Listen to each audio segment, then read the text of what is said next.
গার্মেন্টসে আপনারা জানেন শতকরা 85% নারী শ্রমিক, এবং এই নারী শ্রমিকদেরকে সে শারীরিকভাবে নির্যাতন পর্যন্ত করেছে। আমরা নিজে চোখে দেখেছি এবং তার প্রমাণ সহ আমাদের কাছে আছে। আপনারা দেখেছেন ওই ঢাকার একজন নারী শ্রমিক বক্তব্য রেখেছেন, সে নিজেই ভুক্তভোগী। এছাড়া ওই নারীরা অনন্ত দলিল, সে একজন আওয়ামী লীগের দোসর। এখন সে নাকি বিএনপি করতো আগে। সে যদি বিএনপি করতো আগে তখন সে তাহলে সে শেখ হাসিনার সাথে কেন হতো মেলামেশা করতো, কেন তার তো বিএনপি।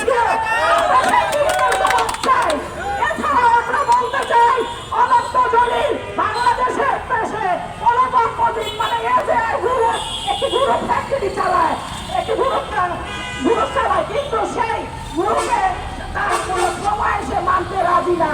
যদি সে সময় মেনে ফ্যাক্টরি না চালায় তাহলে তার বাংলাদেশে এই ধরনের মালিকের আমরা আশা করি না।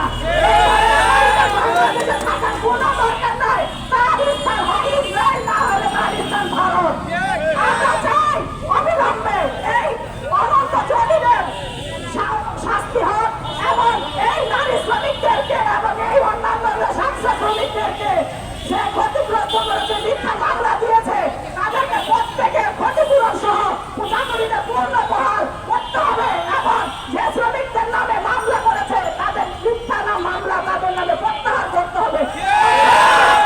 অন্যথায় জাতীয় গার্মেন্টস শ্রমিক ফেডারেশনের নারী শ্রমিক নারী কমিটির পক্ষ থেকে আমরা বৃহত্তর আন্দোলনে যেতে বাধ্য হবে এবং এটা ঘোষণা করছি যে আগামী এক সপ্তাহের ভিতরে যদি অনন্ত জলিলকে গ্রেফতার না করা হয় তাহলে আমরা এর চেয়ে বড় পদক্ষেপ নিতে বাধ্য হব।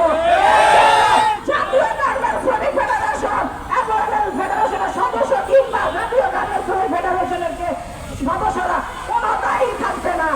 আমি আপনাদেরকে দুঃখের সাথে বলতে চাচ্ছি যে এই অনন্ত জলিল যখন এই শ্রমিকদেরকে নির্যাতন করেন তখন কোনো আইনি সহযোগিতা আমাদের এই শ্রমিক ভাই বোনরা পায় নাই। তাহলে এটাই বলতে হবে যে অনন্ত জলিলের টাকা আছে বলেই এই শ্রমিকরা নির্যাতিত হয়েছিল। বাংলাদেশের প্রশাসন তখন কোথায় ছিলেন আপনারা?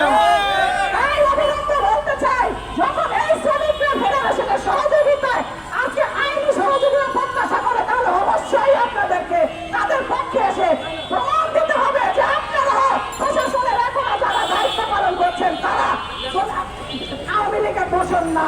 আপনারা যা করেছেন পূর্বে করেছেন, আমরা বাংলাদেশের জনগণ তা হাসি মুখে মেনে নিয়েছে এবং আপনাদেরকে সাধারণ ক্ষমা দৃষ্টিতে দেখেছি। আমরা আপনাদের পূর্বের সব ঘটনা ভুলে গিয়েছি। আমরাও চাই আপনারা এই পূর্বের ঘটনা যেন আপনারা দ্বিতীয়বার না দেখেন। আপনারা অবিলম্বে এই শ্রমিকদেরকে সহযোগিতা করার জন্য আইনি সহযোগিতা করবেন, এই বলে আমি আমার সংক্ষিপ্ত বক্তব্য এখানে শেষ করছি।